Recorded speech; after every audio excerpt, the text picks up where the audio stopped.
before drifting into sleep, I want to share with you some psychological secrets that could change the way you think about everything in life. Have you ever wondered why some people are easily persuaded, while you always find yourself feeling confused? Or why are there times when you feel like you're doing everything wrong, even though you've tried your hardest? These psychological strategies will help you better understand how the human mind works, and more importantly, how you can take control of yourself and strengthen your mental power. Let's embark on a fascinating 2-hour journey so that every day you wake up feeling more confident and clearer-headed. Don't forget to subscribe to the Smart Sleep channel so we can continue this journey of discovery together each night. To make it easier for you to absorb what I share, I'll tell you a story that you've probably experienced in your own life, a feeling that is very familiar, yet quite mysterious. It's the feeling we often experience when we see something suddenly out of stock, or when someone you wanted to meet just disappears from your life unexpectedly. How do you feel in that moment? Do you feel like you've lost something incredibly valuable? You might ask yourself, why now? Why this item, this person, or this opportunity? What makes you feel such a sense of loss? The truth is, when everything around us is always available, with no restrictions, we don't perceive their value. When we can easily acquire whatever we want, from material possessions to life experiences, we gradually begin to see them as ordinary, just like everything else. This is not surprising, given that our modern lives are so full, to the point that we sometimes forget the simple and valuable things we already have. But if one day, those things that seemed so ordinary suddenly disappear or become harder to obtain, how would you feel? Why would you suddenly perceive them as more valuable than before? This feeling is a part of how the human psyche works. Scarcity strongly affects how we perceive value.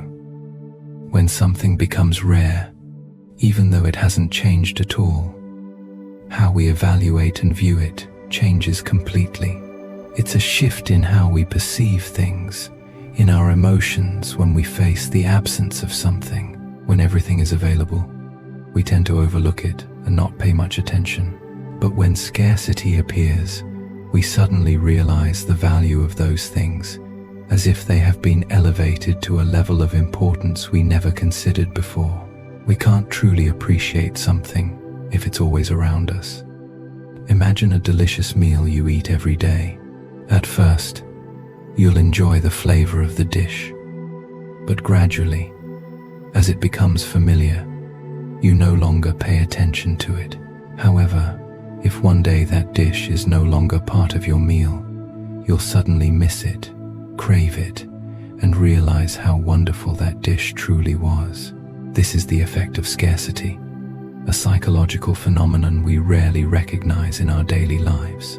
It's like a test, challenging how we assess the value of what we have. Sometimes, just a small change in circumstances, or simply the fact that it becomes difficult to obtain, increases the value of something in our eyes. Scarcity doesn't only control the value of material things, but also affects relationships and opportunities in our lives. Have you ever thought about a relationship you have, a friend or a partner whom you always took for granted in your life? You could always meet them anytime, talk to them whenever you needed. But once that relationship becomes distant, no longer as easy to meet as before, you'll notice the feeling of emptiness and longing. That's when you realize the true value of that person in your life, even though you never fully recognized it before. This happens not because the person has changed, but because you've changed how you perceive them. You realize that their presence in your life is incredibly valuable once it's no longer easily accessible. We often think we can control everything in life, that we can always rely on the familiar things to feel secure and comfortable. But it's scarcity that creates a powerful force, driving us to continuously appreciate what we have. It's only in times when everything around us can suddenly leave or change that we truly understand its real value. This is why many people seek change, seek new things even though they already have a stable life. Humans always crave novelty, rarity, and scarcity because it brings them the feeling of exploring something new, something never experienced before. The important lesson that scarcity teaches us is the lesson of appreciation. When everything becomes too easy to obtain, we tend to overlook its value. When you have everything you want, you no longer feel the uniqueness and specialness of those things. But when you have to work to get them, you realize how greatly valuable they are. It's their rarity that makes them more precious, more worth cherishing than ever before. The feeling of potential loss, or in other words, when you feel like you might lose something you once took for granted, is the motivation that starts making you reassess and feel the value of things in life. That feeling will push you to act, change your perspective, and create a difference in your life, because you realize that sometimes the most valuable thing is not what you have, but what you are about to lose. When loss becomes a possibility, you begin to deeply appreciate what you have. So, don't wait until it's too late to realize the value of things.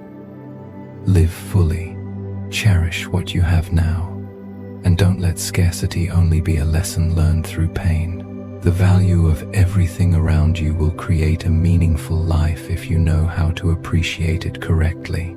Tonight, as you're lying back, preparing for a deep sleep, I want to share with you a small but incredibly powerful secret in everyday life. A simple word that has the ability to change how people react to you. A communication tool that, if used correctly, can easily persuade others without the need for complicated arguments.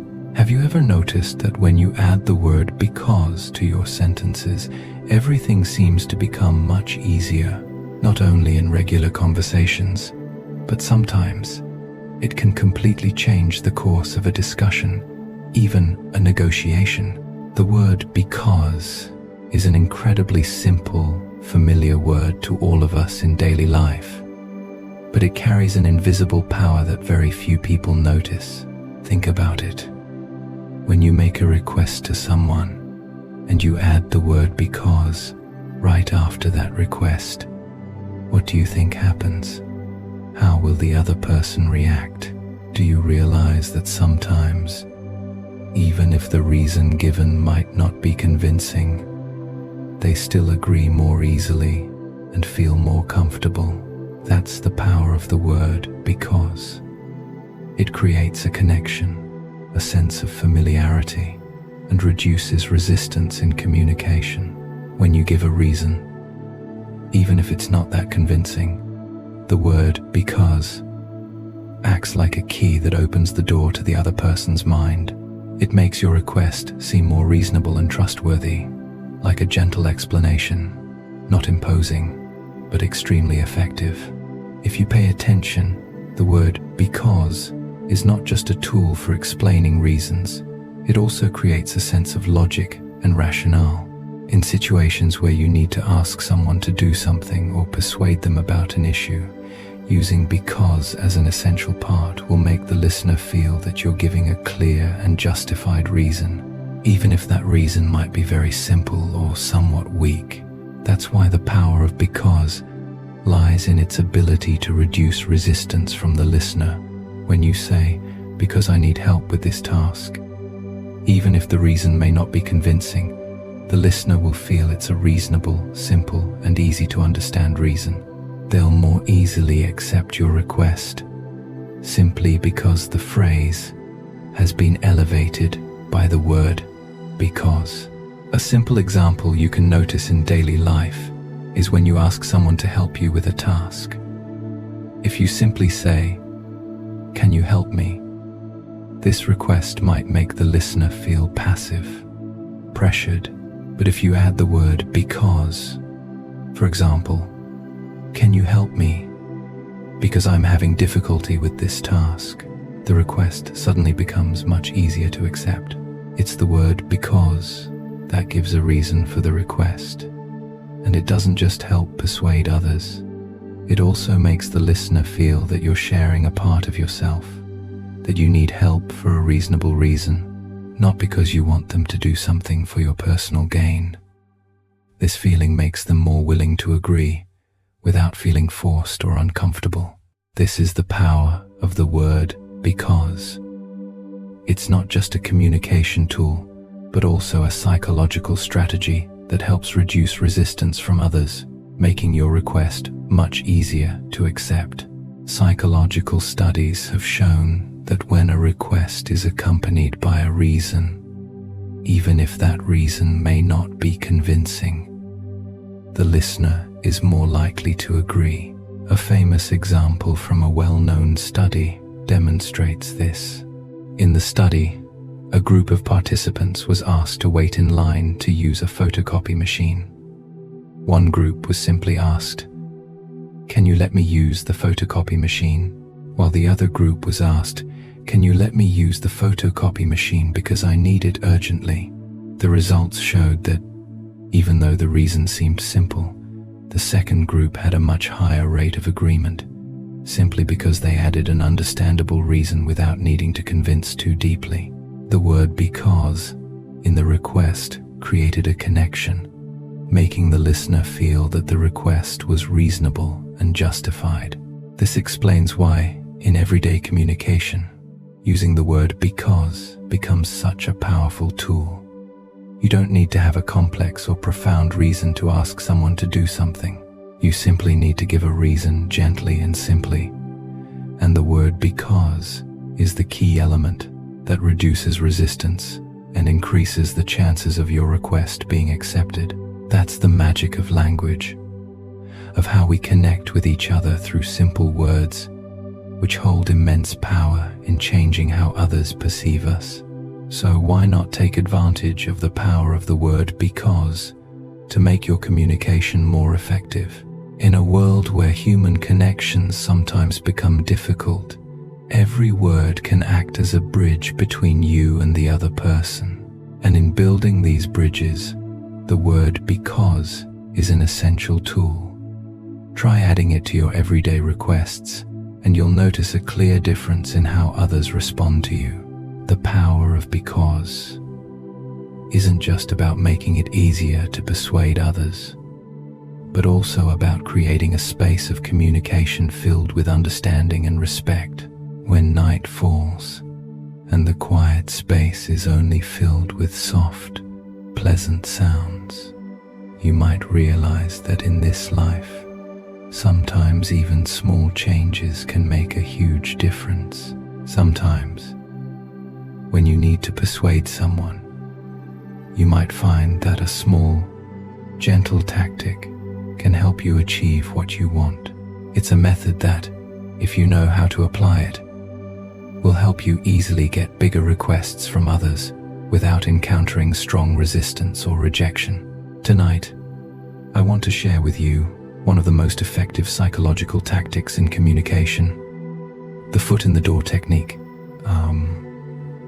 And the foot in the door technique is a simple yet incredibly powerful strategy, researched and widely applied by psychologists in various situations. Essentially, it's based on the principle that when you start with a small request, others are more likely to agree with you. And from that initial agreement, you can easily guide them to a larger request. This is why this technique is so powerful. It's based on a fundamental psychological principle: consistency. When someone agrees to a small request, they feel a commitment to that action, and they tend to continue agreeing to larger requests because they want to maintain consistency in their actions. Imagine you're standing before a friend, and you need their help with an important matter. To persuade them to help you easily, instead of making a big request right away, you start with a small request, like, "Could you help me review this document for a bit?" This request is small, only taking a few minutes of their time, but it creates an initial agreement, making them feel that helping you is easy and doesn't require much effort. After that, you can gradually guide them to a bigger request, such as, if you've gone through the document, could you help me edit and finalize it? At this point, the initial agreement has created a psychological momentum, making it easier for them to continue helping you with the larger request. But have you ever wondered, why is that so? Why do people tend to agree to a larger request after agreeing to a smaller one?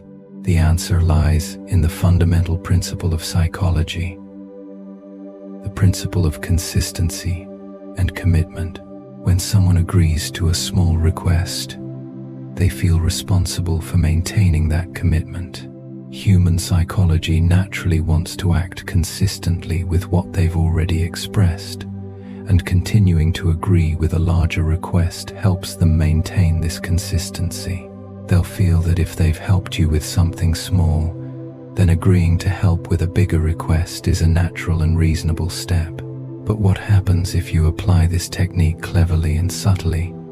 You'll notice that when you create an opportunity for someone to agree to a small request first, they'll feel proud of themselves for helping you. That feeling of pride, combined with the desire to maintain consistency in their actions, will create a strong foundation for you to make larger requests without encountering resistance or rejection. Everyone wants to feel useful, and the fact that they've agreed to help you with something small will make them feel like they're contributing to something valuable.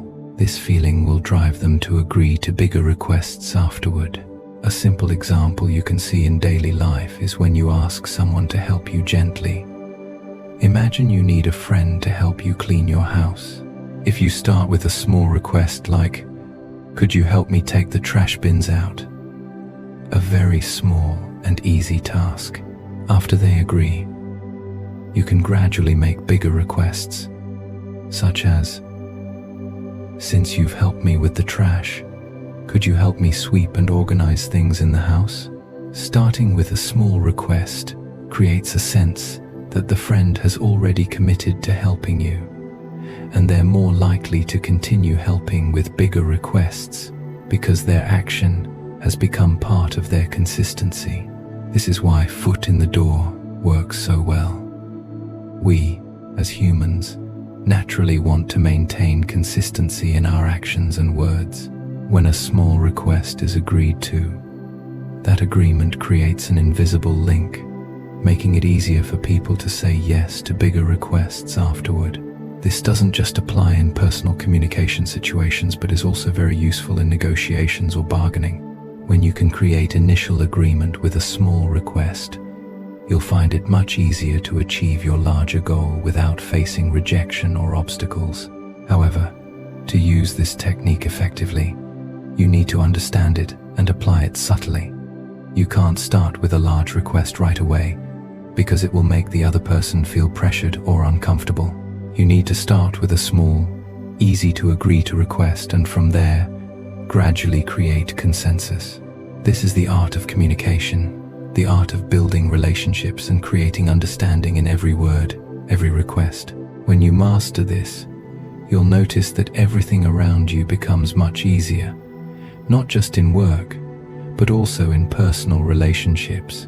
So, if you're looking for a way to persuade someone, remember the foot in the door technique. Start with small requests, build a connection with the other person, and from there, you can naturally progress to bigger requests with full understanding. This is one of the simplest yet most powerful strategies in communication. And once you apply it successfully, you'll find that achieving your desires becomes much easier than ever. When night falls and the space becomes quiet, have you ever thought that small gestures in communication can have such a powerful impact? We often think that words and sharp arguments are the decisive factors in persuading others, but sometimes just a gentle nod while talking can change everything, making others feel more inclined to agree with you. Tonight, I want to share with you an invisible yet powerful force that we often overlook in everyday communication. The power of the nod.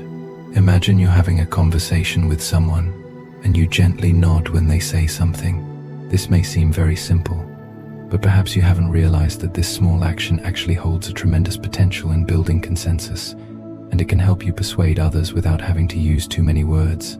A nod is not just a gesture that shows agreement in communication, but it truly has the ability to change how the brain of the other person responds to your words. When your body expresses agreement, even if the other person is not consciously aware of it, they will naturally respond as if they agree with you, creating a sense of unspoken consensus that is incredibly powerful. This is not random. Research in the field of communication psychology has shown that when you nod while talking, this action can stimulate the brain of the other person to mirror your gesture, creating an invisible connection. You've probably felt that when you agree or nod in a conversation, others are likely to do the same. This is because the human brain tends to mirror the gestures and actions of the person they're interacting with, without realizing it. This is part of the non-verbal communication process, where the body plays a much more significant role than we think. Your nod, in such situations, will have a powerful impact on how the listener perceives and reacts. You may notice this in many everyday situations. For example, when you're in a meeting or a group discussion, you might see that if the leader or speaker nods while presenting their opinion, the people around them tend to nod as well, even if they don't fully understand the issue or aren't sure about what they will do. The nod, in such situations, creates an implicit agreement without the need for intense debate or complex arguments. This makes it much easier for you to persuade others, because your actions have put others in a position to agree without them realizing it. Psychologists call this the mirroring effect, where your actions can create a similar reflex in the other person. Moreover, the nod also helps create a friendly and comfortable atmosphere in communication. It's like an unspoken signal that you're listening and empathizing with the other person. When you nod while they are sharing a story, you're sending a message: I understand you, I agree with you. This not only makes the other person feel more comfortable in the conversation, but also creates a spiritual connection between the two of you. When people feel heard and understood, they are more likely to agree with you because they feel that the conversation is a genuine exchange, not an attempt at manipulation or coercion. This also explains why the nod is so powerful in negotiation or bargaining situations. Imagine, in a negotiation, if you continuously nod while the other party is presenting their points or requests, you will create a certain level of trust from them. Your nod not only shows that you're listening, but also demonstrates respect for their viewpoint. This will help build a cooperative relationship, opening the door for you to more easily persuade them to accept your request. Studies have shown that when you nod while interacting with another person, their brain will automatically reflect back your action, creating a sense of agreement, even if they don't fully understand the issue. However, the nod only truly works when you use it naturally and appropriately. If you nod in a stiff or insincere way, the other person may recognize the artificiality and react negatively. Therefore, using the nod subtly, in combination with other gestures such as eye contact and a soft tone, will have a wonderful effect in building consensus and enhancing understanding in communication. When you communicate, let your body naturally express agreement. And don't forget that it's these small gestures that can have a significant impact in building trust and consensus. So, if you want to communicate more effectively and have others easily agree with you in important situations, remember that the nod is a simple yet incredibly powerful tool. When you use the nod skillfully, you're not just showing agreement, but you're also creating an invisible connection with the other person. It makes them feel comfortable, natural, and more likely to agree with you easily. And as a result, you'll find that all communication, from simple conversations to complex negotiations, will become much more effective and smooth. The nod, even as a small action, has the power to change the entire dynamics of communication. When the night begins to fall and the quiet space is filled with soft, soothing sounds, as you prepare to drift into sleep, I want to share with you a simple strategy that can completely change the dynamics of conversations, especially in crucial situations like negotiations. That is the power of silence. Just one word, one non-verbal action can create tremendous tension and pressure, making the other person feel the need to act immediately to dissolve the awkwardness. Imagine that you're in a negotiation, and after making an important request, you simply stay silent without rushing to add anything else. You will witness the magical power of silence. Silence in negotiation can be a very powerful weapon because it not only increases the tension but also stimulates the other party to respond in a completely different way than if they were hearing continuous words. In fact, silence can create a space filled with attention, a space where the other person feels they need to fill it with their own words or actions. This feeling, even if they are not fully aware of it, is something we can use to guide the negotiation in our favor. Not every time is speech the most powerful tool in communication, and sometimes silence can be the deciding factor in changing the attitude and behavior of the other person. In a negotiation, a request may not immediately receive agreement. This is when silence begins to have its effect. After you make a request, if you remain silent, the other party will feel a certain tension. This silence creates a gap that they feel compelled to fill, and they will automatically feel the pressure to speak or take action to ease the awkwardness. You can feel the shift in the atmosphere when the silence causes the other person to feel uncomfortable and as though they need to respond. That is when they feel put on the spot, and to relieve the discomfort, they are likely to adjust the request or offer a more favorable proposal just to reduce the tension they are experiencing. Imagine you're negotiating a price with a partner. You've presented a reasonable price, and instead of continuing to persuade them with words, you simply remain silent. These moments of silence will make the other person feel uneasy, and they will start thinking about your offer, feeling the pressure to respond. It is the silence that makes them realize nothing happens unless they respond to your request. And this often causes them to reconsider their initial decision, agreeing to the price you proposed or offering a price closer to your request. This sense of unease, even if it lasts only for a brief moment, can cause a significant change in the negotiation, as people naturally seek to alleviate discomfort and tension. Silence, although it may seem like a simple tactic, has an invisible power in communication. When you say nothing, you allow the other person to fill the gap with their words. This can lead to them revealing important information they may have been concealing, or even making softer offers they hadn't considered before. A common example in business negotiations is allowing the other party to expose their thoughts without you forcing them. Silence makes them feel a sense of scarcity, needing to find words to fill that emptiness. At that moment, they may make adjustments or propose options they hadn't originally considered. Moreover, silence also creates an opportunity for you to observe the other party's behavior, to see how they react to your request. This is crucial because sometimes the actions of the other party speak louder than their words. When you remain silent, you can easily read the non-verbal cues they are transmitting through their eye contact, gestures, or even changes in their tone of voice.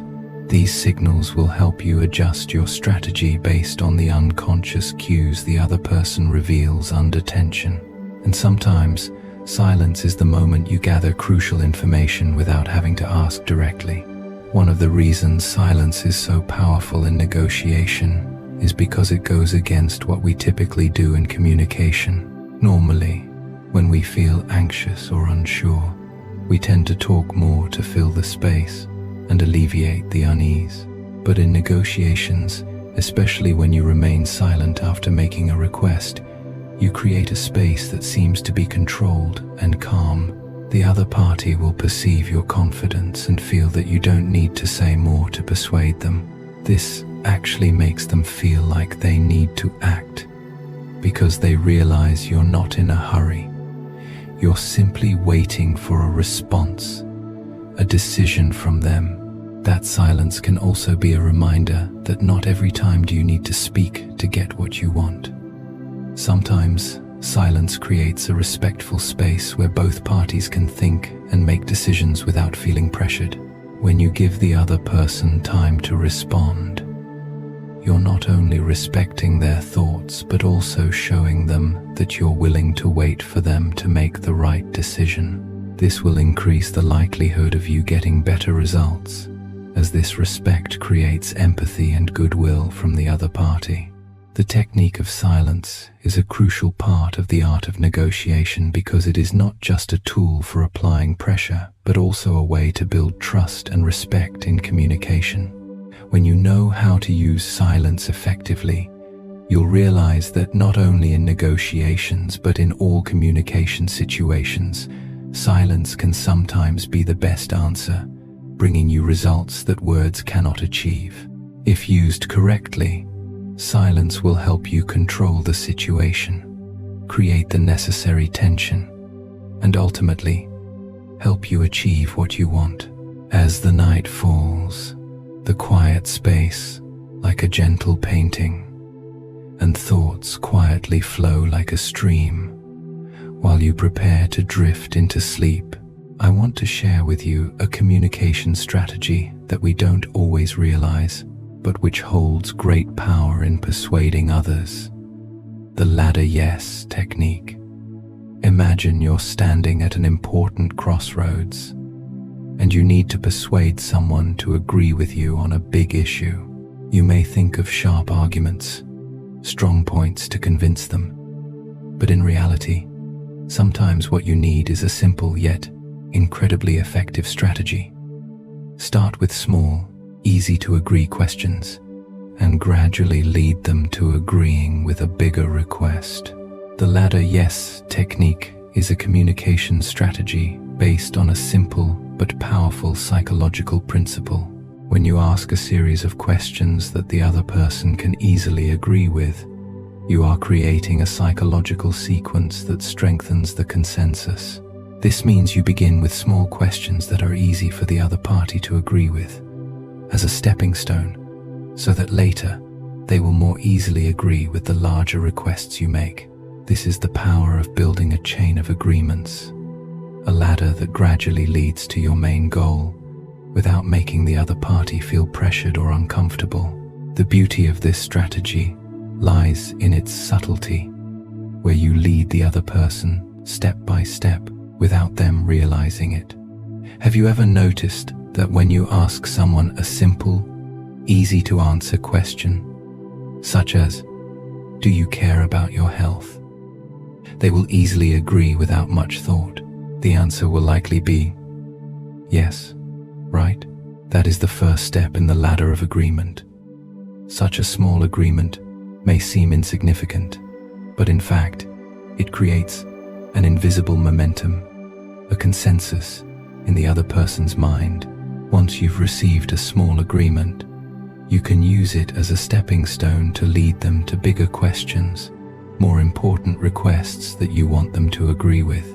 If you've made it easy for someone to agree with a small question, the chances of them agreeing with a larger request will significantly increase. This is not only true in personal communication, but is also very useful in negotiations or persuading people in business. You've likely seen a situation where you need to persuade someone to agree to a larger request, such as signing an important contract or changing a policy.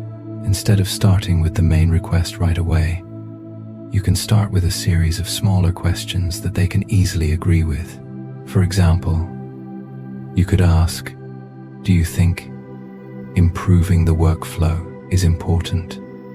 An easy answer would be, "Yes," and from there, you can gradually lead them to agreeing with the bigger changes you want to implement. The small agreement creates a psychological habit, making the other party feel a commitment, and from there, they will more easily agree with the larger requests. The success of this technique lies in the fact that we don't place too many demands at once.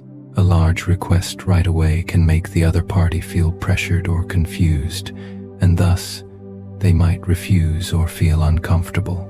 However, if you start with small, easy requests that they can agree with, you will build a favorable communication environment where they feel naturally inclined to agree with the larger requests without feeling forced.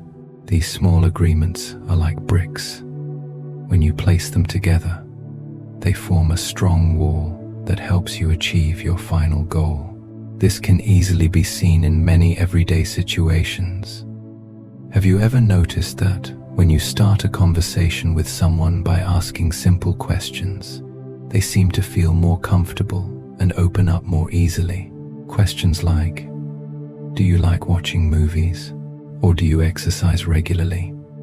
are simple, non-threatening questions, and the person you're talking to will likely answer yes without much hesitation.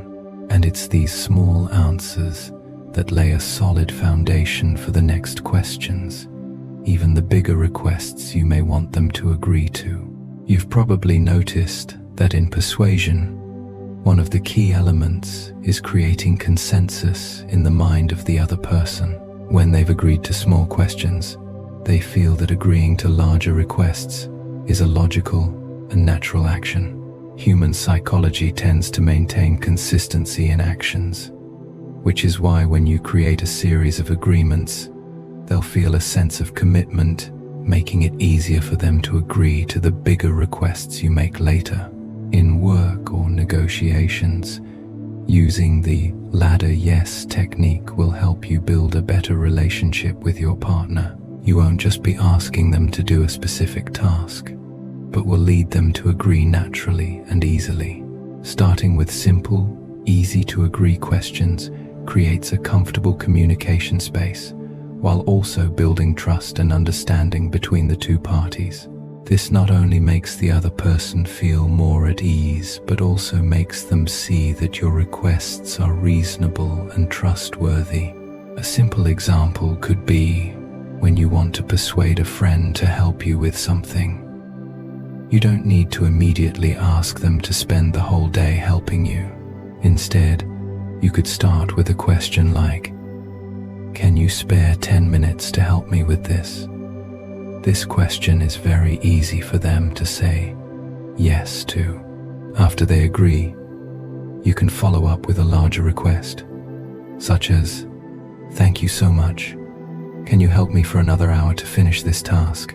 Starting with small requests creates gradual commitment, making it more natural and easier for them to agree to the larger request. So, the way you use the ladder yes technique is how you build persuasion from small agreements. It's a gentle and natural process, but one with great power in changing others' behaviors and attitudes. When you start with easy questions, not only do you make the other person feel comfortable, but you also make them gradually feel responsible for agreeing to the larger request you'll make afterward. It's a subtle art of persuasion, and once you master this technique, you'll find that persuading others becomes easier and more effective than ever. As night falls, with only the gentle sounds of the wind, have you ever felt that sometimes a bit of disappointment can bring about strong changes, not because of criticism or pressure, but because it's a subtle method of prompting change? Tonight, I want to share with you a psychological tactic you may have used in your communication or negotiations without even realizing it. It's the tactic of expressing a little disappointment, not overly criticizing, but creating a powerful incentive for the other person to try to improve themselves and please you. When you express a little disappointment, a mild feeling that things haven't gone as expected, you don't need to use harsh criticism or harsh words. In fact, this method is much more subtle than direct criticism or pressuring the other person. By simply showing a little disappointment, you make the other person feel like they haven't met your expectations, but not to the point where they feel hurt or lack confidence. This slight feeling of disappointment creates an underlying motivation, driving them to put in more effort to improve and do better next time, just to please you. This is the power of expressing mild disappointment without needing harsh criticism. Imagine you're in a situation where you need help from someone, but the result isn't what you expected. Instead of immediately criticizing or judging them, you can simply show a little disappointment, such as a light sigh or a slightly sad look, and you can feel the change in how the other person responds. They won't feel attacked, but at the same time, they'll realize that they haven't done the job well, and this will motivate them to do better next time to satisfy you. It's this mild disappointment that's a powerful tool for bringing about behavioral change without creating major pressure or criticism. In fact, mild disappointment is an incredibly subtle and effective strategy for boosting motivation. It's not like demanding someone change their behavior immediately, but rather a gentle way of signaling that the current result doesn't meet expectations. A bit of disappointment, like a soft wave, will spark self-awareness in the other person, making them feel they need to do something to correct the situation, without the pressure being too much.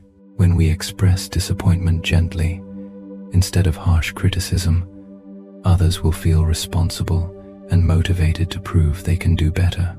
This creates a positive feedback loop where people feel willing and believe in their ability to improve. You've probably seen in daily life that sometimes a little mild disappointment can make everything so much better. Think of times when you asked someone to do something and they didn't meet your expectations. If you criticize or judge them immediately, they'll feel hurt and may become resistant or lose confidence. But if you simply show a little disappointment, such as a gentle smile, a shrug, or even a brief phrase like, "Well, I think it could be a bit better," they will automatically feel they need to improve. This mild disappointment creates a subtle encouragement, making them adjust their behavior naturally without feeling pressured or criticized. One of the reasons mild disappointment becomes such a powerful strategy is because it doesn't create defensive reactions or resistance from the other person. When you criticize or demand too much change, they may feel attacked and tend to protect themselves. But when you express mild disappointment, the other person will feel willing and responsible to change without feeling pressured. This is crucial in relationships because it helps maintain respect and understanding between both parties, while also motivating improvement without hurting or damaging their confidence. We all know that in life and work, sometimes criticism can diminish the motivation of others, but mild disappointment has the opposite effect. It creates a strong motivation for others to voluntarily change and work harder to satisfy you. This can also apply in encouraging creativity and innovation. When you make requests but aren't satisfied with the results, mild disappointment will encourage the other person to reconsider and find ways to improve their work without feeling forced or criticized. It will spark their motivation to find better, more creative ways, leading to better results. Mild disappointment is a subtle strategy, and if used skillfully, you'll find it not only helps others improve results, but also helps build better relationships. When you express disappointment gently, you're not only showing that you expect the best from others, but also demonstrating that you trust in their ability to improve. This is a way to show respect and belief in the other person's capabilities without resorting to criticism or creating too much pressure. Mild disappointment, when used correctly, will create a positive communication environment where others feel motivated to improve and work harder to achieve better results. It's a strategy for generating motivation without using harsh criticism or overwhelming pressure. When you use mild disappointment, you'll notice that people around you will try their best to please you because they feel it's what they need to do to earn your recognition and trust. Mild disappointment is a subtle but powerful strategy in changing behavior and encouraging improvement without hurting others. In the quiet space of the night, when the lights dim and thoughts begin to drift, I want to invite you to explore with me one of the simplest yet most powerful communication techniques, which can completely change the way we connect with others. It is the power of listening and mirroring, a gentle yet highly effective art that helps us not only understand others, but also build trust and create deep connections. Tonight, I'll explore with you a simple but surprisingly effective communication strategy in building relationships and trust. The mirroring technique, reflecting the words of others. You've probably heard the saying, the feeling of being listened to is a wonderful gift.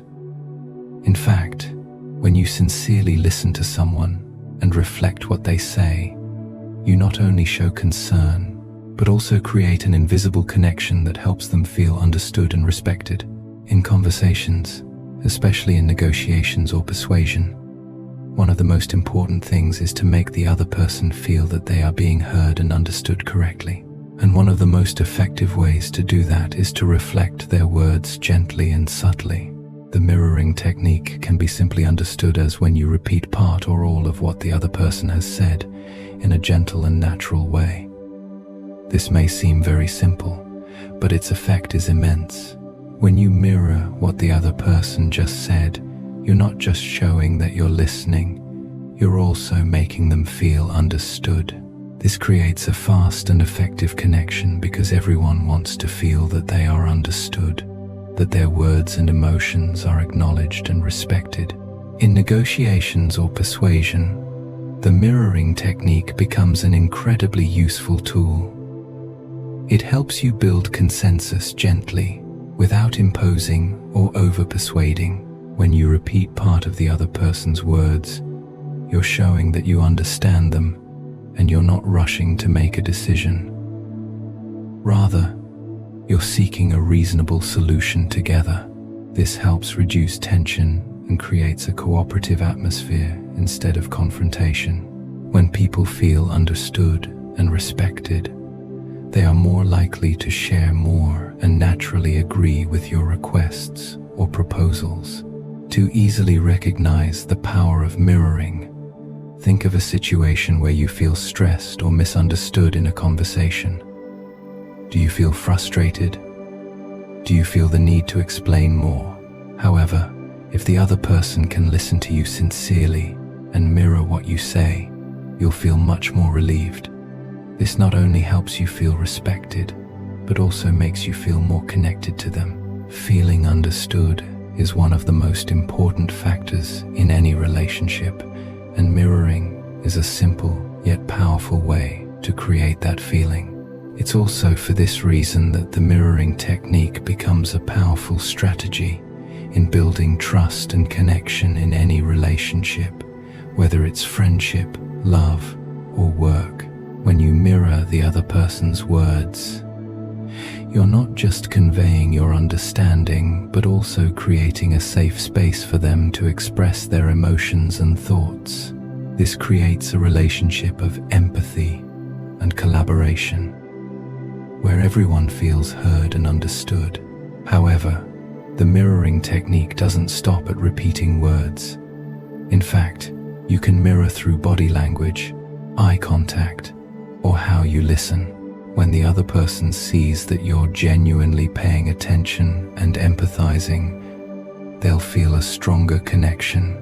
Listening sincerely and reflecting back gently not only helps you understand others, but also makes them feel comfortable and freer to share. One of the biggest benefits of this technique is that you can quickly create a connection in communication.